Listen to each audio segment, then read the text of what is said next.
देखिए, आप कहते हैं ना महाराज जी हम बड़ी कष्ट में हैं, क्या सीता माता जैसे कष्ट में हैं आप? क्या उतना कष्ट है आपके जीवन में? उतना दर्द है आपके जीवन में?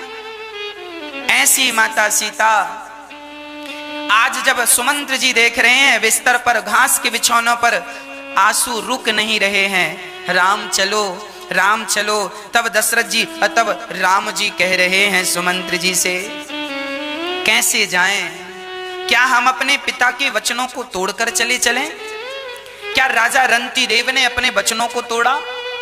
राजा रंती देव दानी थे, इन्होंने भूखे रहकर भी जब इनके सामने भोजन की थाली आई, राजा रंती देव जी बड़े भूखे थे, बहुत दिनों के भूखे थे, महीनों से भूखे थे, इनको खाने को कुछ नहीं मिला, महीनों की भूख इनके पेट पर थी।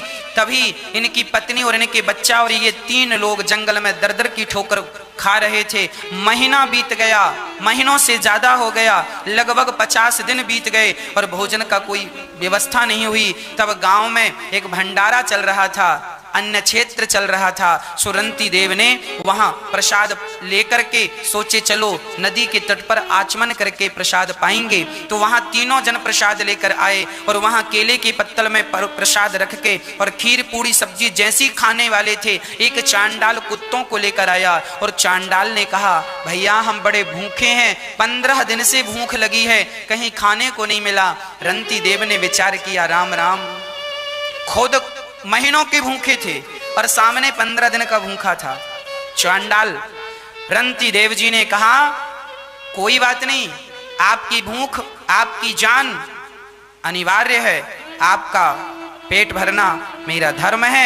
मेरा धर्म इसलिए है क्योंकि मेरे पास भोजन है और आप मुझसे मांग रहे हैं। तो राजा रंती देव ने अपनी थाली खिसका दी, चांडाल ने रोटियां जल्दी जल्दी पूड़ियां खा ली। कहा अभी पेट नहीं भरा। तब रंती देव का बेटा बोला लो देखो, बेटा भी छोटा सा था और वो भी भूखा था, पर बाप धर्मात्मा तो बेटा क्यों ना हो धर्मात्मा। बाढ़ है पूत पिता की धर्मा, माँ बाप के धर्म से बच्चों का कल्याण होता है, बच्चों का भविष्य बनता है। माँ बाप धर्मात्मा होते हैं तो माँ बाप के धर्मात्मा होने से बच्चों का भाग्य उदय होता है और बच्चे बड़े प्रभावी होते हैं, प्रभावशाली होते हैं। इसीलिए बच्चा तो बच्चा था, उसने भी थाली दी, पत्नी रंती देव जी की उन्होंने भी थाली। अब चांडाल ने खा लिया, कहा मेरे कुत्तों को भूख लगी है, तो जो रंती देव की पत्नी थी उनका भोजन कुत्तों को डाल दिया गया और कुत्तों ने चाट लिया सारा भोजन। अब एक छोटा सा पानी का गिलास था, अर्थात पानी भरा था। चांडाल ने कहा धन्य है आप, मेरी भूख मिटाई। चांडाल चला गया और उसी समय गिलास का पानी जब रंती देव ने पिया और पानी पीकर भगवान का धन्यवाद दिया, वाह विधाता आपका बहुत बहुत धन्यवाद। तो किसी ने कहा रोटी तो मिली नहीं, तुम धन्यवाद किस बात का दे रहे हो? अरे बोले भोजन नहीं मिला तो क्या हुआ, भगवान की कृपा से गिलास भर पानी तो मिला है, उसका तो धन्यवाद दे दूं। जो नहीं मिला उसकी शिकायत क्या करना, जो मिला है उसका धन्यवाद करो। उसी क्षण उस चांडाल से भगवान प्रकट हो गए, वाह रंती देव मैंने तुम्हारी परीक्षा ली और तुम पास हो गए। ऐसा त्याग, ऐसा दान जो अपनी थाली उठाकर किसी भूखे को दे दे, अन्नदान किया रंती देव ने, तो उन्हें भगवान की प्राप्ति हो गई। इसीलिए कहता हूं गौरी गोपाल अन्य क्षेत्र में भोजन चलता है नित्य, संतों को हजारों संत रोज गौरी गोपाल अन्य क्षेत्र में प्रसाद पाते हैं। राम जी ने कहा देखो रंती देव ने अपना धर्म नहीं छोड़ा तो मैं राम होकर भला अपनी मर्यादा कैसे छोड़ दूं। और सुनो, राजा बलि क्या बामन भगवान को जानते नहीं थे कि भगवान 3 पग में सब नाप लेंगे, पर वचन से पीछे नहीं हटे। दिया शिवी, राजा शिवी जैसे दानी जिनकी गोद में कबूतर आके गिर गया और कबूतर की रक्षा के लिए जिसने कबूतर का जो मालिक था जिसने पकड़ा था उसने कहा ये कबूतर हमारा है। शिवी राजा ने कहा कि मेरी गोद में आकर बैठा है तो अब ये मेरा है। इसका अर्थ ये हुआ कि अब तुम इसकी जान मत लो। और वो बहेलिया था, बोल रहा था मैं इसको पका करके खाऊंगा। राजा शिवी ने कहा ये मेरी शरण में आया है, अब इसकी रक्षा करना मेरा धर्म है, तुम बताओ इसको छोड़ने के कितने पैसे लोगे? बहेलिये ने कहा पैसा नहीं लूंगा, इसके बराबर का मांस लूंगा। तो राजा शिवी इतने धर्मात्मा थे, उनके राज्य में कोई हत्या नहीं करता था, कोई मछली मुर्गी और मांस और मुर्गा मुर्गी और बकरा बकरी भैंसा कोई खाता पीता नहीं था। ये मांस जैसी चीजें खाने की छोड़ी हैं। राजा शिवी ने कहा, यदि तुमने इसके बदले मांस मांगा है तो मैं किसी जीव की हत्या तो कर नहीं सकता, पर मैं इसकी रक्षा के लिए अपना मांस देता हूं। एक राजा सम्राट एक कबूतर की रक्षा के लिए तराजू बांधा गया, एक पलड़े पर कबूतर रखा और उस कबूतर के वजन का मांस देना था, तो राजा ने तलवार से अपनी जंघा का मांस काट के रख दिया। ये भारत है, ये भारत है, जरा सुनिएगा, ये भारत की दृष्टि है। ऐसी सोच थी हमारे भारत की, ऐसे राजा और महाराजा हुआ करते थे, ऐसा न्याय हुआ करता था। जंघा काट दी पर कबूतर का वजन तो ज्यादा था, तो दूसरे पांव की जंघा काट दी, फिर भी कबूतर का वजन ज्यादा था। वो कबूतर लगता कोई मायावी था, वजन बढ़ता ही गया। तब राजा ने अपने पांव काट दिए, तलवार से पांव रख दिया, फिर भी कबूतर का वजन ज्यादा। अपनी छाती का मांस काट दिया, राजा के शरीर से रक्त ही रक्त, राजा ने पांव काट दिए। अब तो राजा अपना सिर पकड़ करके और तलवार से अपनी गर्दन पे तलवार रख के और जो गर्दन काट के चढ़ाने लगे, उसी समय उसे कबूतर और बहेलिया से भगवान प्रकट हो गए। वाह राजन, मैं प्रसन्न हो गया, तुम्हारे जैसा दानी, तुम्हारे जैसा धर्मात्मा जो एक पक्षी की रक्षा के लिए अपने आप का बलिदान कर दे, ऐसा राजा ही देश को चाहिए। ऐसे धर्मात्मा लोगों की जरूरत है। ये नहीं कि तुम मुर्गी खाते फिरो, मुर्गी खाने से क्या उसे दर्द नहीं होता होगा जब तुम मारते होगे? क्या मछली को पानी से निकालते हो तो क्या दर्द नहीं होता, तड़पती नहीं है? कितने निर्दयी हो गए हो तुम, जीव मात्र को मार डालते हो अपने स्वाद के लिए। अरे क्या तुम्हारे पास दाल चावल सब्जी रोटी नहीं है? विधाता ने तुम्हें तो दाल चावल सब्जी रोटी ही दिया है ना खाने को। मांस तुम ना खाओ, शेर के लिए मांस है, शेर खाता है। शेर खाए मांस तो शोभा देता है, क्योंकि उसका भोजन वही है। पर तुम्हारे पास तो अक्ल है, तुम तो दाल रोटी सब्जी खा सकते हो, हाँ, पर तुम भी मांस खा रहे हो।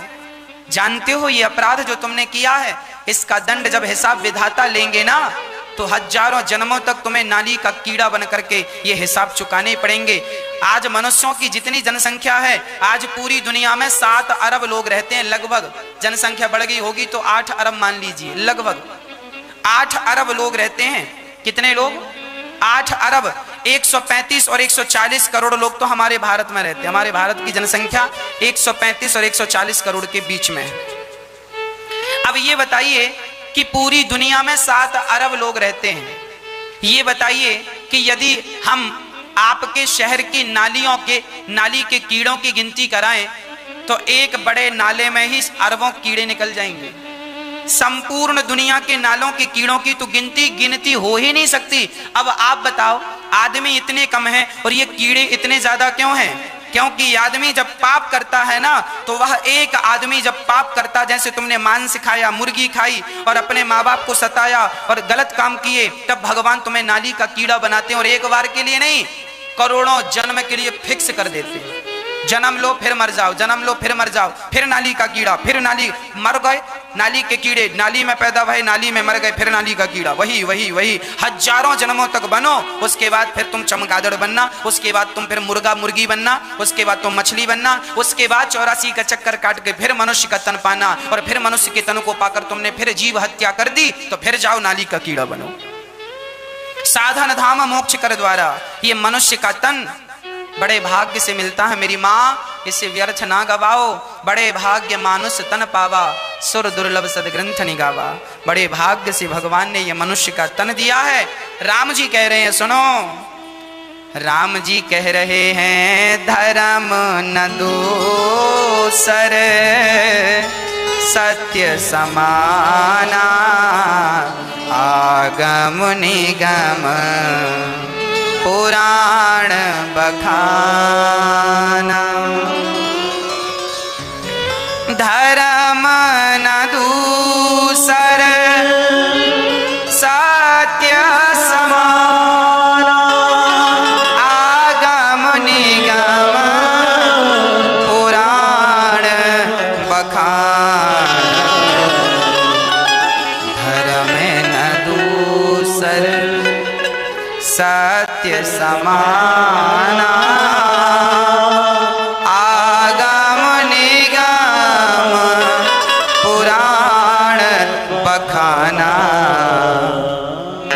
का ये वाक्य है, राम जी कह रहे हैं।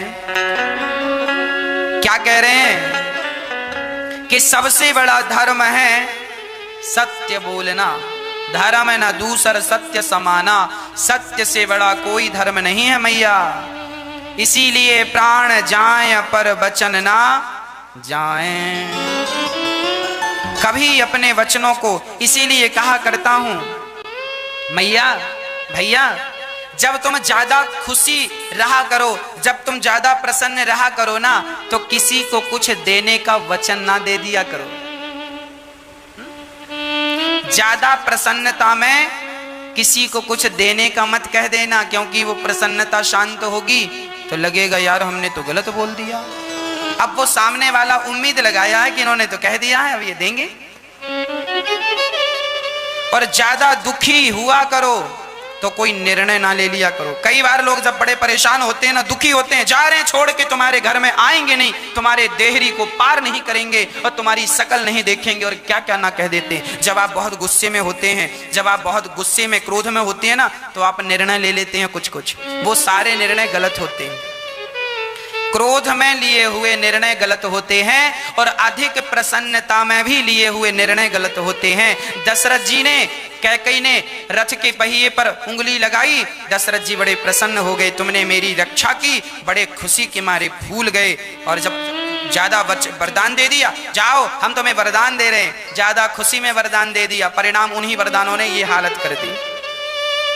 इतिहास से सीखना चाहिए, इतिहास के पन्नों को उलट पलट कर देखना चाहिए, और क्या सीखने लायक है तुम्हारे जीवन में, कौन सा निर्णय तुम गलत ले रहे हो। ज्यादा दुखी में कोई प्रतिज्ञा ना कर लेना, और ज्यादा प्रसन्नता में किसी को कुछ देने का मत कह देना। सामान्य भाव में जब रहा करो तब कोई डिसीजन लिया करो, विवेक से निर्णय लिया करो। आज हमने बड़ी प्रसन्नता में कह दिया कि हम तुम्हें 5,000 दे देंगे, पर जरूरी थोड़ी है कि उस समय आपके जेब में 5,000 हो या आपकी व्यवस्था हो। कहा मत करो, कर दिया करो। 5,000 नहीं, तुम 10,000 का सहयोग कर दो, अच्छी बात है, पर कहो मत पहले से। तुरंत कर दो, तुरंत का दान महाकल्याण, पहले से कह दिया। अब आपने हमें कह दिया महाराज जी हम आपको 5,000 रुपए देंगे, हमने कहा ठीक है भैया जी आप दे देना। और जब हमारी बेटी का विवाह है, गरीब आदमी है, और आप हमारी बेटी के विवाह में 5,000 दोगे ना, आप समाज के बीच में कह दिए हाँ हाँ हम 5,000 देंगे तुम्हारी बेटी के विवाह में। अब हम मांगने गए, भैया भैया वो 5,000 आपने कहा था 1 महीना पहले हमारी बेटी के विवाह में देने का, अब बेटी का विवाह है, देंगे 5,000। अरे कब कहा था हमने? अच्छा तुम्हें याद है? हाँ हाँ हमें याद है। अच्छा 5,000 कहा था, हमें तो लगा हमने 1,000 कहा था। अच्छा हमने 1,000 कहा होगा, 5,000 निकल गया होगा। इतना तिगड़म खेलने की क्या जरूरत है? ये कहने की क्या जरूरत है? ये कह दो कि हम तुम्हारे साथ खड़े हैं। भगवान करे आप इतने सामर्थ्यवान बने कि आप सबका सहयोग करें। भगवान करे आप इतने धनवान बने कि आप सबको खूब धन धान्य से परिपूर्ण करते रहें, देते रहें। आपका हाथ सदा देने के लिए ऊपर रहे, आपके द्वार पर लेने वालों की भीड़ सदा बनी रहे। ईश्वर इतना देने वाला बनाए कि आपके यहाँ लाखों करोड़ों का रोज आप दान करें। हम तो ये चाहते हैं, लेकिन किसी को कह दिया है तो जरूर कीजिएगा। कह करके मुकरना पाप है। यही राम जी कह रहे हैं, धर्म में न दूसर सत्य समाना, आगम निगम पुराण बखाना। और मैं एक बात और आपको स्पष्ट कर दूं, जीवन में स्पष्टवादी बन जाना। क्या कहना मेरी मां? स्पष्टवादी। जो आदमी स्पष्ट रहता है वो जीवन में कम दुखी होता है। स्पष्टवादी का अर्थ है कि आप जितना कर पाए उतना ही कहें, है ना? डींगे मारने से कोई फायदा नहीं। जो आपके पास है वो है, जो नहीं है वो नहीं है। कहने में बुराई नहीं है कि साहब हमारे पास ये वस्तु नहीं है, हम नहीं कर पाएंगे। सीधे मना कर दो। आपके घर कोई आया, भैया जरा 500 रुपए देना, देना है तो दे दो, नहीं देना सीधा कह दो, भैया जी 500 रुपए हम नहीं दे पाएंगे, हमारा काम है अभी पैसों का नहीं। यदि आपने लटका दिया ठीक है बाद में आना, तो वो क्या उम्मीद लगाए बैठा रहेगा। इसीलिए स्पष्टवादी बनो, जो कहा करो स्पष्ट। कई बार ना लोग आपकी बात को नोट कर लेते हैं, इसीलिए जो कहा करो स्पष्ट कहा करो। 1 रुपए देना है तो 1 ही कहो, 4 रुपए देना है तो 4 ही कहो, है ना। स्पष्टवादी बनो, स्पष्ट रहोगे तो जीवन में बवाल नहीं होगा, नहीं तो लोग सफाई देते देते मर जाते हैं। ऐसा नहीं कहा था हमने तो ऐसा कहा था, हमने ऐसा नहीं, हमने तो ऐसा कहा। इसीलिए स्पष्ट कहा करो, क्या कहना चाह रहे हो स्पष्ट कहो, स्पष्टवादी बनो। मैं शराब नहीं पीता, लाख लोग आए और पिलाएं शराब, साहब मैं नहीं पीता। अरे अब सामने वाले ने कहा यार तुम कैसी बातें कर रहे हो, आज के युवा हो, 25 साल की आयु है तुम्हारी, हम तुम्हारे दोस्त हैं, क्या होता बड़े बड़े हीरो हीरोइन शराब पी रहे हैं, तुम शराब नहीं पी रहे हो। आप कहेंगे देखो भाई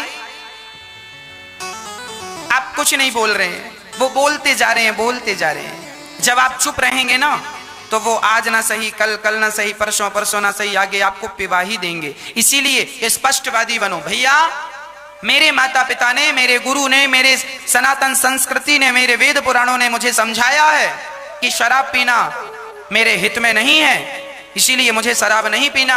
आप 1 बार कहो या 1 लाख बार कहो, मेरा जवाब यही होगा, मैं शराब नहीं पीता, नहीं पीता, नहीं पीता। मैं मांस नहीं खाता, नहीं खाता, नहीं खाता। कई लोग बोलते हैं नहीं नहीं मैं मांस नहीं खाता, मैं शराब नहीं पीता, परंतु उनके दोस्त लोग बार बार टॉर्चर करते हैं ना, तो एक दिन वो आदमी शराब पी लेता है, मांस खा लेता है। स्पष्टवादी बनो, नहीं मतलब नहीं, है ना, यह स्पष्टता है। तो भगवान श्री राम समझा रहे हैं सब प्रकार से सुमंत्र जी को। सुमंत्र जी वहां पर खड़े हैं, राम जी ने जब समझाया तो सुमंत्र जी घोड़ों को वापस अयोध्या की तरफ मोड़ रहे हैं। और जब घोड़ों को मोड़ने लगे ना तो गोस्वामी जी लिख रहे हैं